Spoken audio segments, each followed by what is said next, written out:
I have with me today Gavranilu Shri Gottipati Ravikumar Garu, Honorable Minister of Energy, Government of Andhra Pradesh, sir.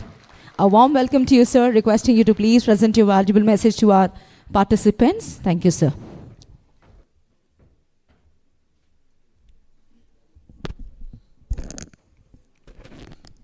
అందరూ కూడా పేరు పేరున అవధపూర్వక నమస్కారాలు. ఇవాళ ఈ కార్యక్రమానికి విచ్చేసిన ముఖ్య అతిథులు శ్రీ నారా లోకేష్ బాబు గారికి, honourable minister IT, HRD and RTGS, అట్లనే పెద్దలు చైర్మన్ గారు, ఏపీ స్కిల్ డెవలప్మెంట్ చైర్మన్ గారు శేషారావు గారికి, మా నెట్ క్యాప్ చైర్మన్ కమలాకర్ గారికి, శ్రీమతి రిత్విక, సిఇఓ శాంతి గారికి, అట్లానే ఇక్కడ విచ్చేసిన పెద్దలందరూ కూడా పేరు పేరున ఉదయపూర్వక నమస్కారాలు. ఏపీ క్లీన్ ఎనర్జీ పాలసీ రావడం జరిగింది ముఖ్యమంత్రి గారు చేతుల మీదుగా. ఈ ప్రభుత్వం అధికారంలోకి రాగలనే అప్పుడు పరిస్థితి ఏంటంటే, ఆంధ్రప్రదేశ్కి ఎనర్జీ, రెన్యూబుల్ ఎనర్జీకి సంబంధించిన విండ్ కానీ సోలార్ కానీ ఎవరు కూడా మా కళ్ళి చూడాలి, ఆంధ్రప్రదేశ్ కళ్ళి. ఎందుకంటే గడిచిన 5 సంవత్సరాల్లో వాళ్ళ మీద జరిగిన దాడులు కానీ రకరకాల కారణాలతోటి ఎవరు కూడా రాల. అప్పుడు ప్రధానమంత్రి గారి అధ్యక్షతన రెన్యూబుల్ మీట్ జరిగింది గుజరాత్లో. ముఖ్యమంత్రి గారితో నేను కూడా వెళ్ళాను అనమాట. ఆ రోజు ముఖ్యమంత్రి నారా చంద్రబాబు నాయుడు గారు ఒక పవర్ పాయింట్ ప్రజెంటేషన్ ఇచ్చారు. ఆ రోజు ఇచ్చిన తర్వాత మేమందరం కూడా ఒక రూమ్లో కూర్చుంటే దాదాపు అక్కడ ఉన్న ఇన్వెస్టర్స్ కానీ బ్యాంకర్స్ కానీ అందరూ కూడా వచ్చి ఆ రోజు మీ రాష్ట్రంలో పెట్టుబడులు పెట్టడానికి మేము రెడీగా ఉన్నాము మీ పవర్ పాయింట్ ప్రజెంటేషన్ చూసిన తర్వాత.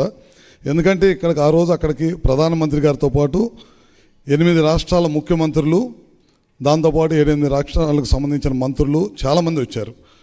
ఒక్క నారా చంద్రబాబు నాయుడు గారే ఒక ఆఫీసర్ లాగా పవర్ ప్రజెంటేషన్ ఇచ్చిన వ్యక్తి, ఏకైక వ్యక్తి ముఖ్యమంత్రి ఒక నారా చంద్రబాబు నాయుడు గారు.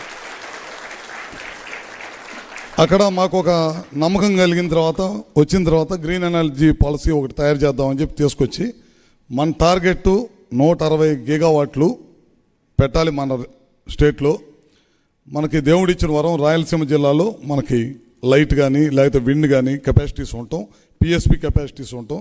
దాంతోపాటు బ్యాటరీ ఎనర్జీ సపోర్ట్ తీసుకుందాం, దాంతోపాటు గ్రీన్ ఎనర్జీ తీసుకుందాం, గ్రీన్ హైడ్రోజన్ కానీ ఇవన్నీ తీసుకుందాం అని చెప్పి ఆ రోజు తీసుకొని ప్రయాణం ముందుకు సాగటం జరిగింది.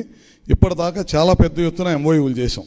మొన్న ఈ మధ్య మన మంత్రివర్గ నారా లోకేష్ గారు కానీ వీళ్ళు ఏం చెప్పారంటే, ఇప్పటిదాకా మనం చాలామందికి ఎంఓయూలు చేసాం, ఇప్పటి నుంచి మనం గ్రౌండింగ్ చేసే కార్యక్రమం మీద వెళ్ళాలి. ఖచ్చితంగా మనం 2029కి వెళ్ళే లోపల మనం అనుకున్న టార్గెట్ దశగా పనిచేయాలి. దీనికి ఇవన్నీ పనిచేస్తా మన యూత్, చాలామంది టాలెంటెడ్ యూత్ ఉన్నారు, చదువుకొని ఇంజనీరింగ్ చదువుకొని చాలామంది గ్రామాల్లో ఏం చేయాలో అర్థం కాక సరైన గైడెన్స్ లేక ఉన్న వాళ్ళు ఉన్నారు. వీళ్ళకి స్కిల్ డెవలప్మెంట్ ద్వారా ట్రైనింగ్ ఇచ్చి మనం వాళ్ళ మంచి పొజిషన్లో కనుక కూర్చోబెడితే మనం చాలా బాగుంటుంది, యూత్ కూడా మనం సపోర్ట్ చేసినట్టు ఉంటుంది అనే దానికోసం ప్రతి నెల కూడా లోకేష్ గారి అధ్యక్షతన 20 లక్షల మంది యూత్కి ఎంప్లాయ్మెంట్ ఇవ్వాలి అనే దశగా మేమందరం కూడా పనిచేసే కార్యక్రమం చేస్తూ ఉన్నాం. ఇవాళ మనం రాష్ట్రంలో చాలా కార్యక్రమాలు తీసుకున్నాం. కేంద్ర ప్రభుత్వ సహాయ సహకారాలతోటి సూర్య గారు తీసుకున్నాం. దాదాపు 20 లక్షల కనెక్షన్లు ప్రతి ఇంటికి రాష్ట్రం నలుమూలలు కూడా పెట్టాలని ఆలోచనతో ముందుకెళ్తా ఉన్నాం. దీనికి చాలామంది కూడా కావాలి, మనకి ట్రైనడ్ కుర్రోళ్ళు కావాలి. కానీ మన దగ్గర ట్రైనింగ్ ఇవ్వాలంటే స్కిల్ డెవలప్మెంట్ సపోర్ట్ తీసుకొని మన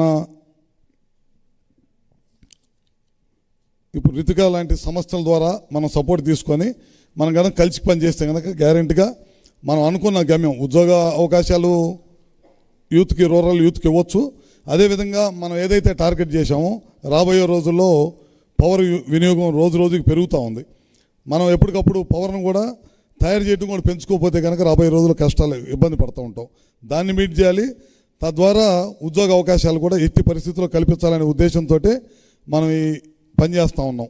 అదేవిధంగా ఈ మధ్యకాలంలో లోకేష్ గారు, ముఖ్యమంత్రి గారు ఇనిషియేటివ్ తీసుకొని రిలయన్స్ గ్యాస్ వాళ్ళు వచ్చారు మా దగ్గరికి. మేము రిలయన్స్ గ్యాస్ పెడతాము, సిబిజీ గ్యాస్ తయారు చేస్తాం, మీ దగ్గర కనుక అవకాశం ఇస్తే అంటే లోకేష్ గారిని తీసుకెళ్ళి మన జిల్లా ప్రకాశం జిల్లా లాంటి వెనకబడి జిల్లాలో ఆ రోజు పాదయాత్ర చేస్తా మాటిచ్చారు. ఏమని చెప్పారంటే, నేను ఈ ప్రాంతంలో వలసపోతూ ఉంటారు. కనిగిరి లాంటి ప్రాంతం నుంచి ఎక్కువగా వలసపోయే ప్రాంతం కనిగిరి మన రాష్ట్రంలోని. ఇలాంటి ప్రాంతంలో మనం కనుక ఏదన్నా ఇండస్ట్రీ కనుక తీసుకొస్తే రూరల్లో ఉండే యూత్కి కొద్దిగా సహాయం చేసినట్టు ఉంటుందనే దానికోసం ఆ రిలయన్స్ వాళ్ళతో మాట్లాడి ఒప్పించి దాదాపు అక్కడ ఒకేసారి 5,000 ఎకరాలు ఇచ్చామన్నమాట ప్లాంట్ పెట్టమని. అక్కడ రూరల్ యూత్కే కాకుండా ఫార్మర్స్కి కూడా సపోర్ట్ చేయాలనే దానికోసం ఫార్మర్స్ను కూడా యూత్తో పాటు సమానంగా వాళ్ళకు కూడా సపోర్ట్ చేయాలి. ఎక్కడ కూడా ఫార్మర్స్ కూడా సరైన ఆదాయం లేక ఏం పంటలు వేసుకోవాలనేది ఇబ్బంది లేకుండా ఉండాలంటే వాళ్ళకు కూడా సపోర్ట్ చేయాలనే దానికోసం శంకుస్థాపన చేశాం. ఆ దిశగా కూడా పనిచేస్తున్నాం. వాళ్ళు 500 ప్లాంట్లు పెడతా ఉన్నారు. తద్వారా 2.5 లక్షల మందికి ఇండైరెక్ట్గా కానీ డైరెక్ట్గా కానీ ఉద్యోగ అవకాశాలు కలిగిస్తామని చెప్పన్నారు. వీళ్ళందరికీ కూడా ట్రైనింగ్ ఇస్తామని చెప్పారు. ఇట్లా ప్రతి ఒక్కరు కూడా కనుక సహాయ సహకారాలు అందిస్తే కనుక తప్పకుండా రాబోయే రోజుల్లో మనం అనుకున్న గమ్యాలు ఖచ్చితంగా మనం 160 గిగావాట్ పెడతాము. అదేవిధంగా రూరల్ యూత్కి ఎంప్లాయ్మెంట్ ఇచ్చే దాంట్లో మీ అందరు స్కిల్ డెవలప్మెంట్ ద్వారా ఎంప్లాయ్మెంట్ ఇవ్వగలుగుతాం. అన్నీ కూడా చేస్తామని చెప్పి కూడా సభాముఖంగా తెలియజేసుకుంటూ ముగించే ముందు to take this forward we request guidance from our industry on the time-to-time basis. Let us work together on this mission to make AP as a RE talent hub and change livelihoods of youth and women. Before I conclude, I want to thank Swaniti and AP Skill Development Corporation for your kindly and strategic work. Thank you, Andy. Andaru kuda peru peru namaskaralu.